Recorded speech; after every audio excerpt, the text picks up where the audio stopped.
Hello student, कैसे हैं आप लोग। उम्मीद करते हैं कि आप लोग बहुत अच्छे होंगे। आज जीके जी एकेडमी चैनल में क्लास 10th की गणित चैप्टर नंबर 8 जिसको कहते हैं त्रिकोणमिति। आज हम महत्वपूर्ण क्वेश्चन पहले देखेंगे मेरे प्यारे स्टूडेंट। इसका महत्वपूर्ण क्वेश्चन क्या है ध्यान देंगे। जब तक सूत्र नहीं आपको पता रहेगा तब तक आप क्या है सवाल को नहीं सॉल्व कर पाएंगे मेरे प्यारे स्टूडेंट। पहले त्रिकोणमिति आपको समझना है तो सबसे पहले आपको क्या करना पड़ेगा, फार्मूला को रिवीजन करना पड़ेगा, लर्न करना पड़ेगा, ठीक है ना। तो पहले आप त्रिकोणमिति का फार्मूला देखेंगे, महत्वपूर्ण फार्मूला जो चैप्टर नंबर 1 में प्रयोग किया जाता है, ठीक है ना। देखिए ध्यान दीजिएगा, इसमें 6 सूत्र होते हैं। पहला देखिए क्वेश्चन क्या है, पहला मान लीजिए साइन थीटा बराबर क्या होता है, लंब बटा कर्ण होता है, ठीक है ना। ध्यान देंगे तब समझ आ जाएगा। और दूसरा में होता है कॉस थीटा बराबर आधार बटे कर्ण होता है, ठीक है ना। आधार बटे कर्ण होता है मेरे प्यारे स्टूडेंट। अब तीसरा क्या होता है, टेन थीटा बराबर, देखिए ध्यान से, लंब बटा आधार होता है, ठीक है। अब चौथा क्या है, काट थीटा बराबर क्या होता है, आधार बटे क्या होता है, लंब होता है मेरे प्यारे बच्चे। ध्यान दीजिए, ध्यान नहीं दे रहे हैं, ध्यान देंगे तब समझ आ जाएगा। अब पांचवा देखिए ध्यान से, सेक थीटा होता है, सेक थीटा बराबर क्या होता है, कर्ण बटा लंब, सॉरी कर्ण बटा आधार होता है मेरे प्यारे बच्चे, कर्ण बटा आधार लिखते हैं, ठीक है ना। अब छठवां क्या होता है, छठवां कोसेक थीटा बराबर क्या होता है, कर्ण बटा, ठीक है ना, कर्ण बटा लंब होता है। ये आपको हम बताएंगे कैसे रिवीजन लर्न करना, इसको हम बताएंगे सार्वत्रिक नियम से कैसे इसको लर्न किया जाता है। अब इसमें देखिए इंग्लिश में भी लिखा जाता है कि साइन थीटा यदि है तो साइन थीटा का एक सूत्र और होता है, 1 बटा कोसेक थीटा होता है, ठीक है ना। आठवां देखेंगे, कोसेक थीटा यदि रहता है तो 1 बटा साइन थीटा लिखते हैं, ठीक है ना। यदि मान लीजिए कास थीटा है तो कास थीटा बराबर क्या लिखते हैं, 1 बटा सेक थीटा। समझ आ रहा है ना मेरे प्यारे बच्चे। आप ध्यान देंगे, अब 10वां क्वेश्चन पर, 10वां मान लीजिए आपका सेक थीटा रहता है तो सेक थीटा बराबर क्या लिखते हैं, 1 बटा कास थीटा लिखते हैं। यदि मान लीजिए टेन थीटा रहता है तो टेन का 2 फार्मूला होता है, एक तो होता है 1 बटा काट थीटा होता है, ठीक है ना। आप फिर एक फार्मूला और क्या लिखते हैं, टेन थीटा बराबर साइन थीटा बटे कास थीटा, ठीक। अब काट का क्या होता है, ध्यान दीजिएगा, काट थीटा बराबर होता है 1 बटा टेन थीटा, ठीक। अब इसका एक फार्मूला और होता है टेन काट थीटा बराबर, ठीक है ना, काट थीटा बराबर कास थीटा बटे साइन थीटा। अब मान लीजिए साइन स्क्वायर, मान लीजिए साइन स्क्वायर थीटा होता है तब क्या लिखते हैं, साइन स्क्वायर थीटा बराबर 1 माइनस कास स्क्वायर थीटा होता है। अब कॉस स्क्वायर थीटा बराबर क्या होता है, 1 माइनस साइन स्क्वायर थीटा होता है, ठीक है ना। यदि मान लीजिए कोई पूछ दिया साइन स्क्वायर थीटा बराबर, sine square theta plus cos square theta बराबर, तो क्या आप बताएंगे, 1 होता है, ठीक है ना। अब 58वां देखेंगे मेरे प्यारे बच्चे, ध्यान देंगे, यदि कोई कहता है कोसेक स्क्वायर थीटा बराबर तो आप क्या बताएंगे, 1 प्लस काट स्क्वायर थीटा बताएंगे मेरे प्यारे स्टूडेंट, ध्यान देंगे। और मान लीजिए कोई पूछता है कि sec square theta minus tan square theta बराबर, तो आप बताएंगे 1 होता है। यदि मान लीजिए आपको कोई पूछता है कि साइन 90 माइनस थीटा बराबर, तो आप क्या बताएंगे, साइन 90 माइनस थीटा बराबर कास थीटा होता है। देखिए सारा फार्मूला हम आपको नोट कर दे रहे हैं, आप इसको नोट कर लीजिएगा किसी बुक पर, ठीक है ना। अब यहाँ मान लीजिए 21वां फार्मूला क्या है, साइन, ठीक है ना, साइन नहीं कास होता है, कास 90 माइनस थीटा बराबर, तो आप क्या लिखेंगे, साइन थीटा, ठीक। यदि मान लीजिए वैसा लिखना है तो आपको सेक 90 माइनस थीटा बराबर क्या लिखेंगे, कोसेक थीटा होता है, ठीक है। आप 23वां सूत्र क्या होता है, मान लीजिए टेन 90 माइनस थीटा बराबर, तो आपको क्या लिखना है, कॉट थीटा होता है। यदि मान लीजिए कॉट 90 माइनस थीटा बराबर क्या होता है, टेन थीटा होता है मेरे प्यारे स्टूडेंट, ठीक है। यदि मान लीजिए कोई पूछता है कोसेक 90 माइनस थीटा बराबर आप क्या बताएंगे, तो आप बताएंगे सेक थीटा होता है, ठीक है ना। अब मान लीजिए पहला चैप्टर में कौन सा फार्मूला, जब आपको फार्मूला पता रहेगा तब तो आप मान लीजिए चैप्टर में लगा सकते हैं सवाल देख करके, लेकिन आपको जब पहला चैप्टर है उसमें किस फार्मूले का प्रयोग किया जाएगा, ये जितना लिख रहे हैं सबका मान लीजिए प्रयोग किया जाएगा। लेकिन मान लीजिए कोड़ी सूत्र ये है, अब मान लीजिए त्रिभुज का सूत्र कैसे लगाते हैं ध्यान देंगे। यदि मान लीजिए ये सूत्र पहला देखिए, ध्यान देंगे तब समझ आएगा इसको कैसे लर्न करना है।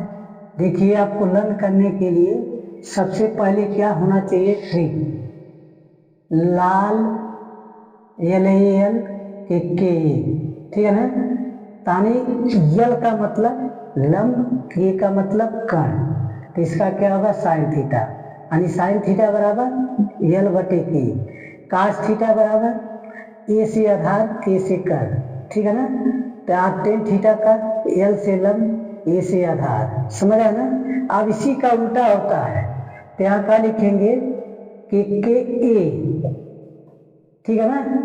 अब यहाँ लिखेंगे यल यल, तो उल्टा चलेंगे, अब यहाँ से चलेंगे तो मान लीजिए का थीटा का ए से आधार, यल से लंब, के से कर्ण, ए से आधार, के से कर्ण, ए से लंब, समझ आया ना। ये आपको याद होना चाहिए, इसको ये रिवीजन मतलब लर्न करने के लिए ये याद होना चाहिए, सात ट्रिक नियम है ये, ध्यान देंगे तब समझ आएगा मेरे प्यारे बच्चे।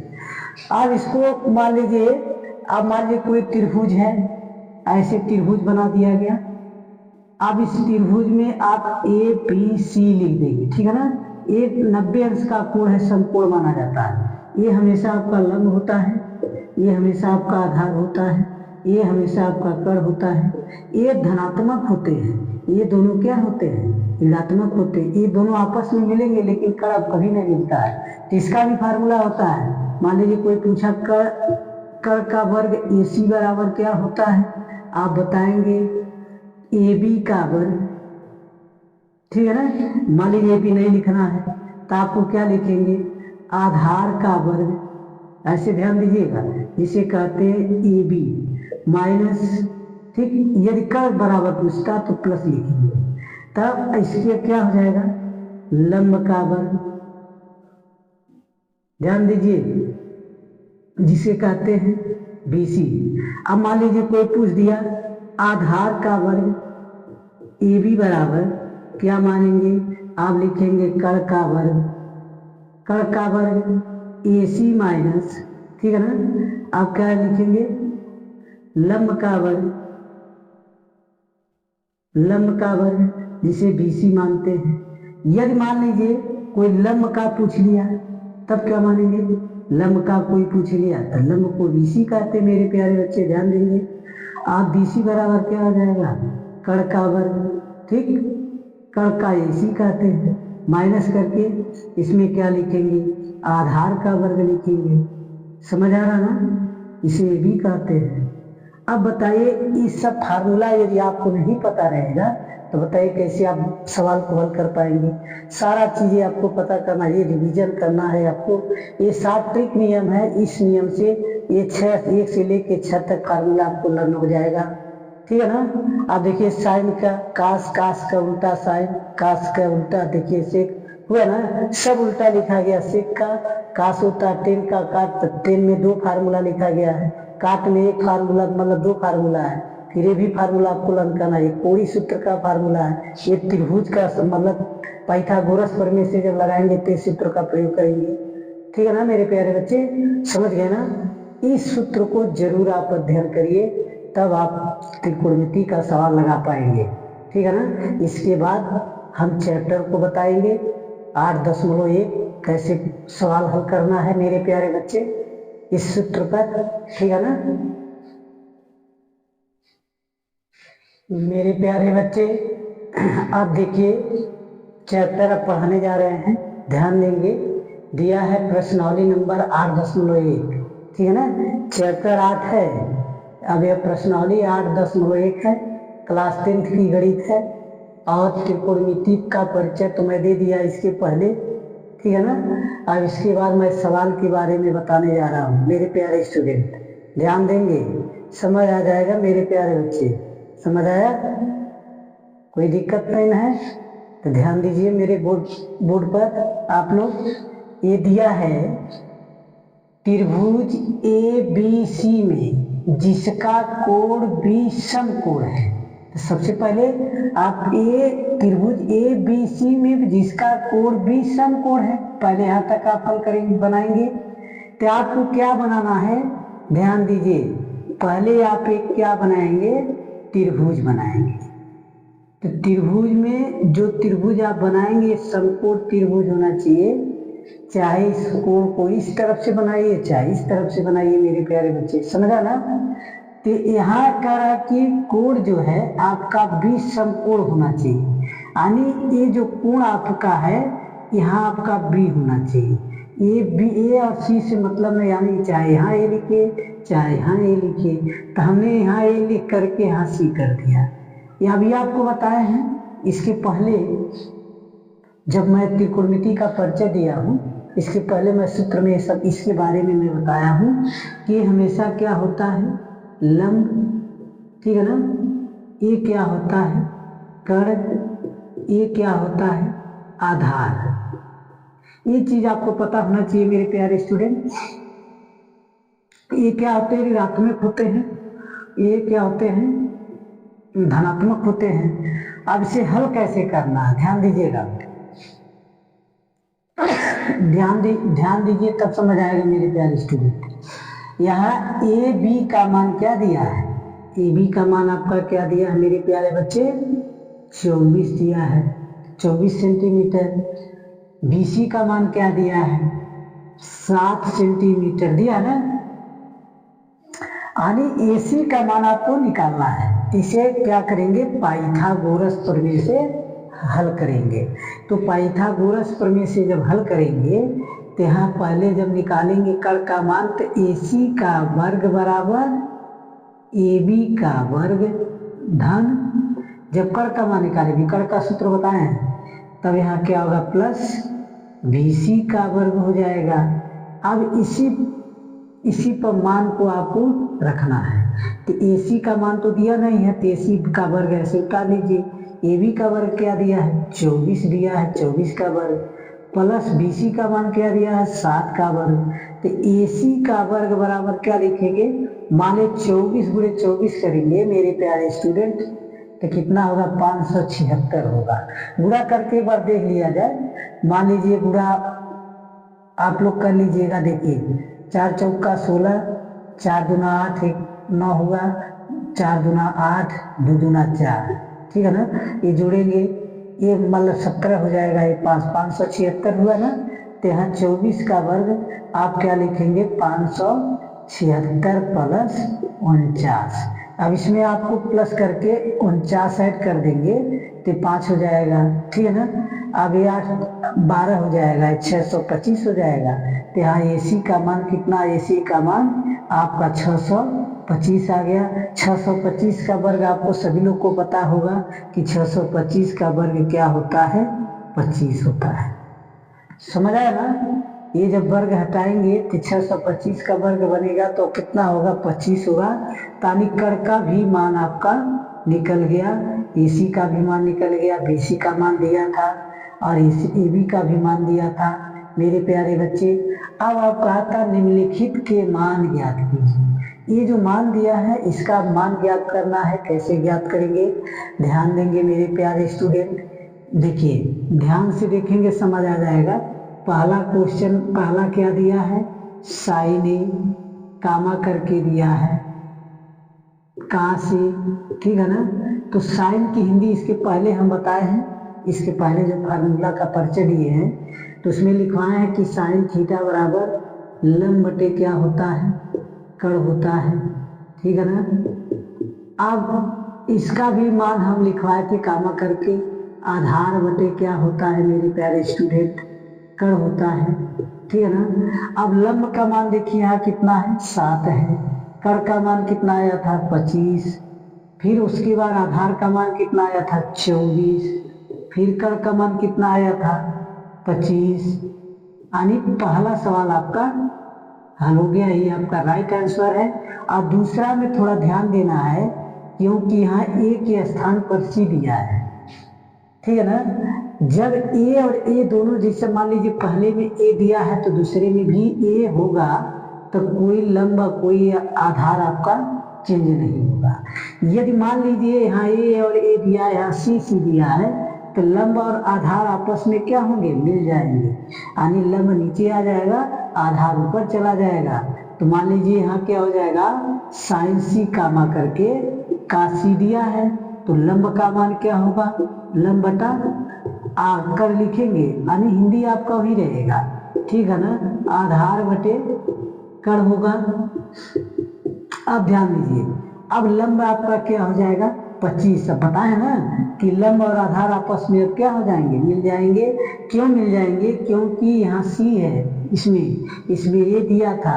मान लीजिए ये इसमें भी देता तो कोई मान आपका मतलब नीचे ऊपर नहीं लिखा जाता, यानी लंब आधार नहीं बनता और आधार लंब नहीं बनता। तो यहाँ लंब का मान अब क्या हो जाएगा, 24 हो जाएगा, और आपका कर्ण का मान क्या हो जाएगा, 25 हो जाएगा। समझ आ रहा है ना।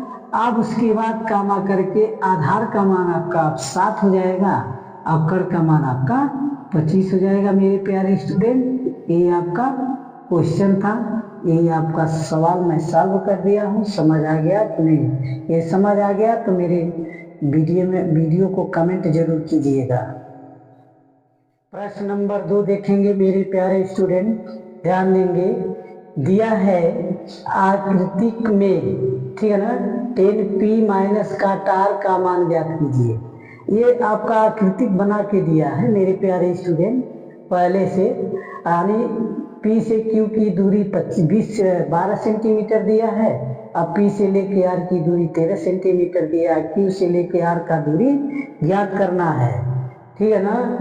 पाइथागोरस प्रमेय से इसको हल करना है मेरे प्यारे बच्चे, ध्यान देंगे, हम हल कर रहे हैं। देखिए ध्यान देंगे तो समझ आ जाएगा, ठीक है ना।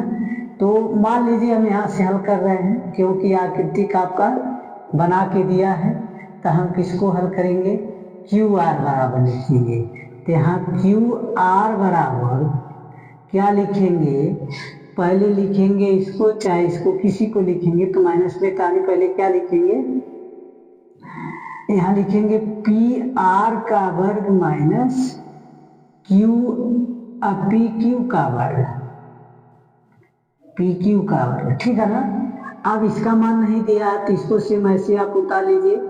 इसका मान क्या दिया है, 13 का वर्ग, इसका मान क्या दिया है, 12 का वर्ग। मान लीजिए क्यू आर आप ऐसे लिखेंगे बराबर, इसका वर्ग करेंगे तो 169 होगा, ये तो सबको पता होगा 169 होता है, और 144 होगा, ठीक है ना। अब यहाँ मान लीजिए क्यू आर स्क्वायर बराबर, यहाँ क्या घटाएंगे तो टोटल आपका 25 आएगा। घटा के देखिए, तो 9 में से 4 जाएगा 5, अब मान लीजिए 4 में से 1 घट जाएगा। अब ये जब वर्ग हटेगा मेरे प्यारे स्टूडेंट, तो जब क्या हो जाएगा, 5 हो जाएगा, यानी तीनों का मान आपका निकल गया। फिर ये दिया है कि 10p माइनस का तार का मान ज्ञात कीजिए। ध्यान दीजिए, तो यहाँ मान लीजिए 10p दिया है और माइनस करके का तार दिया है, ठीक। तो 10p का हिंदी क्या होता है, लंब बटा आधार होता है, ठीक है ना। अब माइनस इसका आधार बटा लंब होता है, ध्यान दीजिए। अब देखिए आप पी दिया है, याद दिया है, ध्यान से देखना है। लंब का मान क्या है, ये आपका लंब है, ये कण है, ये आधार है। तो मान लीजिए हम लिख दे रहे हैं, ये कण हो गया, ये लंब हो गया आपका, ठीक है ना, ये आपका आधार हो गया। अभी बताए हैं कि ये दोनों ऋणात्मक होते हैं, धनात्मक होते हैं। तो यहाँ लंब का मान कितना है, 12 है। अब बटे आधार का मान कितना है, 5 है। अब देखिए ध्यान दीजिए, यहाँ आर था, यहाँ पी था, यहाँ आर है। अब ये आधार और लंब आपस में क्या होंगे, मिलजुल जाएंगे। तो मान लीजिए आधार अब लंब बन जाएगा और लंब के आधार बन जाएगा। तो अब आधार आपका कितना होगा, 12 हो जाएगा, और लंब आपका कितना हो जाएगा मेरे प्यारे बच्चे, 5 हो जाएगा। इसके आगे प्लस का मान है, इसके आगे माइनस का, टोटल कट करके कितना आएगा इसका आंसर, राइट आंसर 0 आएगा मेरे प्यारे दोस्तों। ठीक है ना। उम्मीद करते हैं कि आप लोग समझ गए होंगे।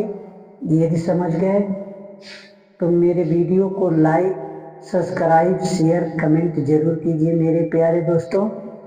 ठीक है ना, इसे जरूर देखिए, अध्ययन कीजिए। कोचिंग पढ़ने की कोई आवश्यकता नहीं पड़ेगी मेरे प्यारे मित्र। अच्छे से आप देखेंगे, समझ जाएंगे। धन्यवाद।